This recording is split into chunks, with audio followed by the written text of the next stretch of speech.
I welcome you all of you to Chennai telecoaching facility. Now I am going to brief you about this teleconference class. All are requested to follow certain rules while on the teleconference class.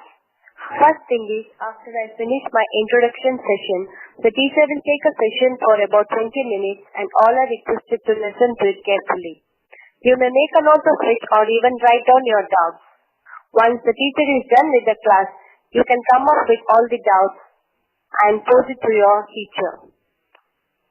But since there are many students, see to it that 2 or more students are not speaking at a time. In case your doubts are not clarified, maybe due to any reason or due to lack of time, you may email us anytime to info@minbook.com or even send a message to 088-922-95967 so that we can address all your doubts. Request all of you to please inform about this facility to all your friends so that even they can make use of this opportunity. So, all the best students. Now it's time for the teacher to start the class. Hello students, welcome once again. In this class we will talk about the electrostatic potential and capacitance. In this class, we will try to build up on the concepts that we have seen in the previous classes related to electric charges, electric field and electric force. Now please recall that in last classes, when we discussed, we established that whenever there is a charge placed in free space, it creates an electric field around it. Okay? We will start with the same setting. Let us say that we have a charge. We will call that charge as Q, of some magnitude. We have placed it in free space. So, it will have some electric field around it. Okay? Now, we know that whenever there is electric field around any charge, then at all the points where the electric field is present, if we place any other charge, then the other charge will feel some kind of force because of the electric field. Now let us do that. We have one charge Q1, we have placed it in free space, and we know that there is electric field around it. Let's say we bring another charge Q2 in the presence of that field.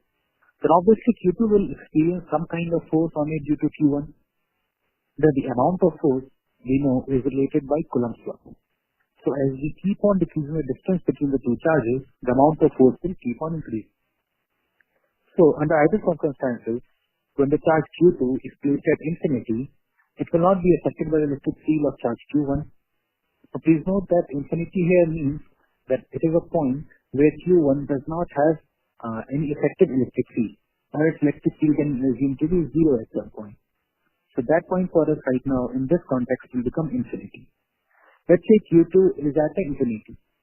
Now, we started bringing Q2 slowly towards Q1.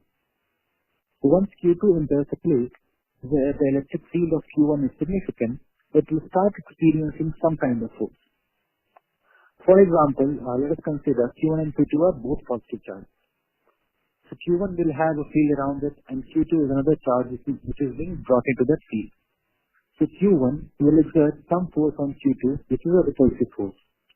So Q1 will try to make sure that Q1 does not move further inside its electric field. But there is some external force acting on Q2 which is pushing it towards Q1.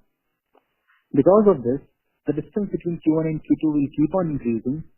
The distance between Q1 and Q2 will keep on decreasing. But with a decreasing distance, the amount of force that needs to be exerted on Q2 so as to bring it closer to Q1 will keep on increasing. And we know that when Q2 exerts some force is exerted on Q2, then the same force will be exerted by the electric field. So as we bring Q1 and Q2 closer to each other, the force exerted by the external force and the force exerted by the electric field, they will both keep on increasing and they will be equal and opposite in magnitude to each other at each instant. Now we have established a configuration where there is a charge Q1 placed in free space and Q2 is brought from infinity into the electric field of Q1. Now for here, it is important to understand that we have to make an assumption that Q1 is very big charge and Q2 is very small when compared to Q1. If this is not case, then the effect of Q2 on Q1 will be substantial and the position of Q1 can change each time Q2 exerts some force on it. This will change the entire configuration, and all our calculations will have to be done from the scratch, considering the change configuration at each instant of time. So let us we have made few assumptions here. First one was the Q1 and Q2 are both positive charges. Next, Q1 is very large as compared to Q2. Okay. Now, we are applying the force on Q2, and Q2 was moving some distance in the electric field of Q1. We already know that whenever there is force applied and some distance has been moved, then we see that some work has been done. And the work is done on the object which moves the distance. In our case, the object which is moving is the small charge Q2. Hence, some amount of work will be done on Q2. The magnitude of the work can be defined by force multiplied by distance. Now, let us see. Let's assume that there is a very small distance dr if the object Q2 is moving. Okay. So, for moving this small distance dr, the amount of work that will be done on this charge will be given by dw is equal to f into dr. Correct? So, if we say that charge Q2 was at some position x initially, and we have applied some external force on it, so that it has now moved to a new position y. So, to move the charge from x to y, some work has to be done on it by the external force. That work will be given by the integral of the small amount of work defined for a very small amount of distance. So work done to move from x and y, wxy will be given by integration of f external and dr within the limits of x and y. Now this is the work which is done by the external force which brings the charge. We have already said that the amount of force exerted by the external force is equal and opposite to the amount of force which will be exerted by the electric field of Q1. So we can write down F external is equal to minus of F electric field. So work done to bring the charge from x to y can again be rewritten as negative of integral of F electric field and dr within the limits of x and y. Now we see from this equation that a negative work is being done by the electric field. So the electric field must deposit some charge into the body which is in motion. It's already established that whenever there is a negative work done by any force, then some energy is being decreased from the system. Now if you take the system to be the electric field of Q1, then some energy is being decreased. The new addition to the system is the charge Q2, and the energy should have been deposited in Q2. The energy deposited in Q2 will be equal to the work done on Q2 to bring it to that position. So we can say that the energy stored in Q2 because of its position in the electric field of Q1 is equal to the work done on Q2 to bring it to that position. We have already established that the work done is equal to the negative of integral of F electric field into dr within the limits of x and y. Hence, the same amount of energy will get stored in Q2, and since this is the energy because of its relative position, this energy is called the potential energy of charge Q2. Okay. Now, potential energy is also defined in terms of difference of potential energy. Let us say that we are defining the potential energy that is stored in the object while it moves from point x to point y. Let us assume the initial circumstance once again when the charge Q2 was at infinity. If charge Q2 is brought from infinity to the point x, then some work would have been done on it. Let us say that work is ux. Now let us say that work is wx. So the same amount of energy will be stored in the charge Q2 at position x. Let's say that potential energy is ux. Similarly, at point y, if the amount of work done to move the charge Q2 from infinity to point y is equal to wy, so the amount of energy stored in the charge in its place at position y because of its motion from infinity to the position y will be equal to wy, which is equal to uy. So the amount of potential energy which is being stored in the object when it moves from x to y will be the difference of the two potential energies. So delta U, we can write it as ux minus uy, which will be equal to work done to move the object from x to y. The object here in all our discussions is the charge q2. Now, this discussion gives rise to an important discussion about electrostatic potential. Electrostatic potential can be formally defined as the work done by an external force to move charge q from one point to another for electric field of any arbitrary charge configuration. In our case, the charge configuration was a big amount of charge q1 placed in free space. The charge which was being moved was q2, and we have seen that the amount of work done to move the charge from a point x to point y gave us the potential energy that was stored in the charge when it moved from point x to point y. So this is the formal definition for electrostatic potential energy. Now it is also the potential energy of any charge can also be defined as potential energy of charge q at a point in the presence of any charge configuration is the work done by the external force in bringing the charge from infinity to that point. We have discussed this point as well. Now there are two things here. First thing is the difference in potential energy. The other thing is potential energy. If you want to find out the potential energy at any particular point in the electric field, then you have to find out the total work done to move a charge from infinity to that point. If you want to find out the potential energy difference between any 2 points in electric field, you have to find out the amount of work done to move a charge from one point to the other point in the presence of electric field. Okay.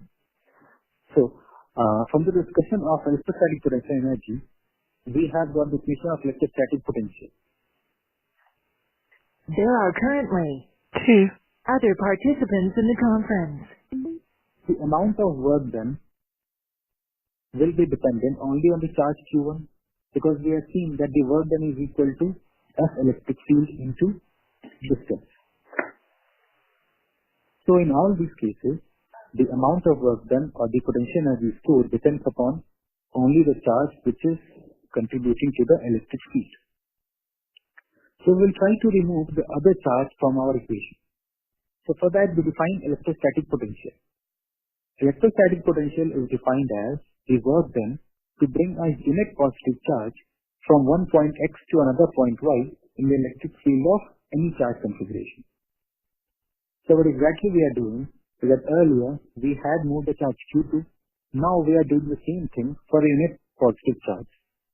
Okay, so we can write down the potential, electrostatic potential is noted by the letter V.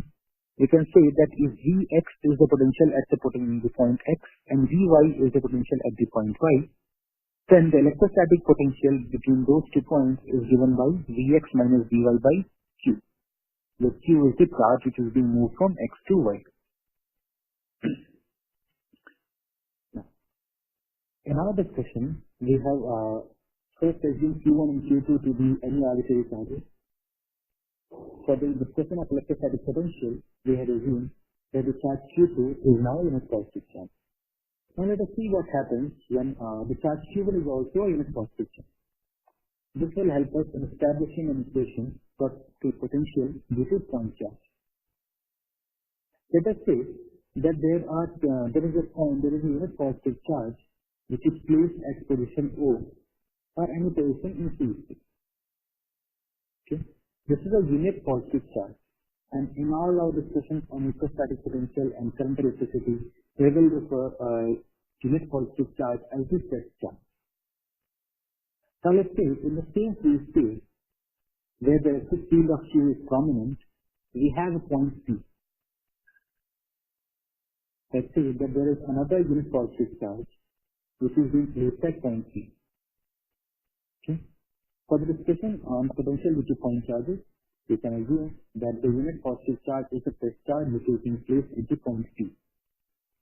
Now, when we say that this charge is placed at point P, what we mean is that initially this test charge was at infinity, and we have done some work on it. Some work has been done on it by external force to bring it from infinity to the point P. Let us say that there was a point P dash somewhere in between infinity and the point P where the charge was present for some state. It was just for a small amount of time that the charge was present on P dash. As was constantly moving towards P, doing some work against the electric field generated by the charge present at O. Okay. Now, the potential we already know is the work done to bring a net positive charge from infinity to that point. So at the point P dash, if we say, then the force exerted or the force experienced by the net positive charge at the point P dash can be easily given by Coulomb's law. Now what we need for Coulomb's law is the magnitude of both the charges and the distance between. We have already said that at point O we have placed a charge Q which is creating the electric field, and our test charge is a net positive charge, so it will have a magnitude of 1. Let's say a distance is denoted by R dash. For the point P dash, let's say a distance is R dash. So the force exerted on the charge present at the point P dash will be equal to Q into 1 by 4 pi epsilon naught R dash whole square into R cap. The amount of work done, if we consider the moment of charge through a very small distance delta R, will be equal to force into distance. So delta W can be given by Q by 4 pi epsilon naught R dash whole square into delta R cap.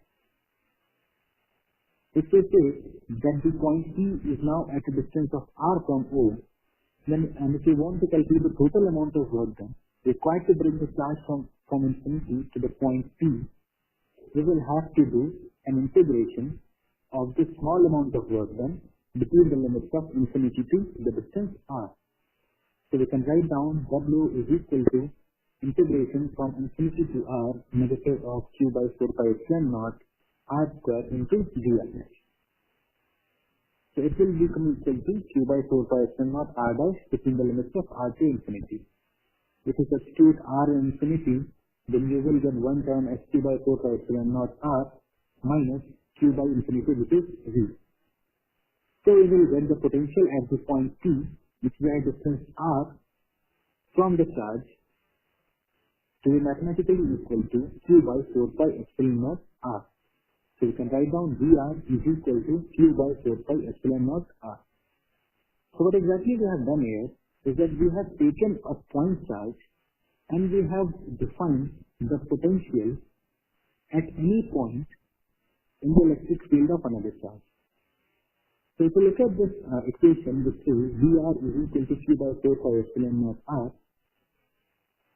it gives the electrostatic potential at any point at distance R from the charge capital Q. So we're not talking about any other charge present at that point. We're only talking about the electrostatic potential. So I've actually got rid of the another charge Q from which our earlier discussion of potential energy was dependent. Okay. Now, clearly, we can carry on the same discussion for electric dipole. Electric dipole, if you remember in the last class, is nothing else but an arrangement of equal and opposite charges separated by some distance. Now, the important part to remember in electric dipole is that another quantity, dipole moment, is associated with it, which is denoted by a little P and is given by Q into P.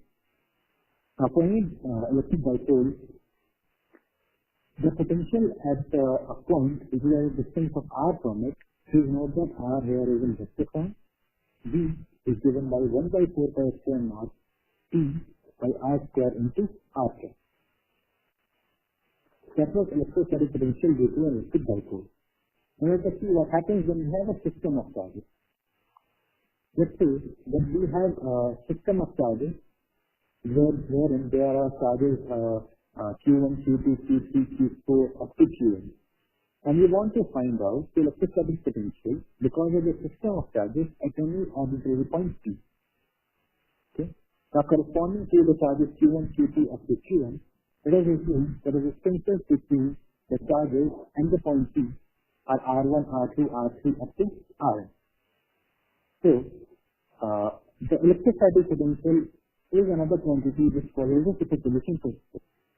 So if you want to find out the total potential at the point P because of the system of charges, you can go by the method of finding out the individual contribution of electrostatic potential of the individual charges and then summing them up. So we can easily find out from the previous discussion that V is equal to Q by 4 pi epsilon naught into R, so you can write down V1, which is the electrostatic potential at point P because of the charge placed at a distance of R1 from it. You can write down V1 is equal to 1 by 4 pi epsilon naught into Q1 by R1. Similarly, V2 we can write down as 1 by 4 pi epsilon naught Q2 by R2.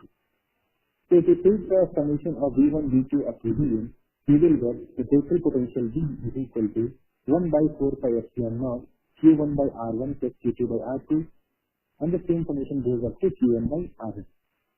So it doesn't matter how many charges are there in our system, we can easily find out the electrostatic potential at any point because of charging by calculating the contribution of individuals.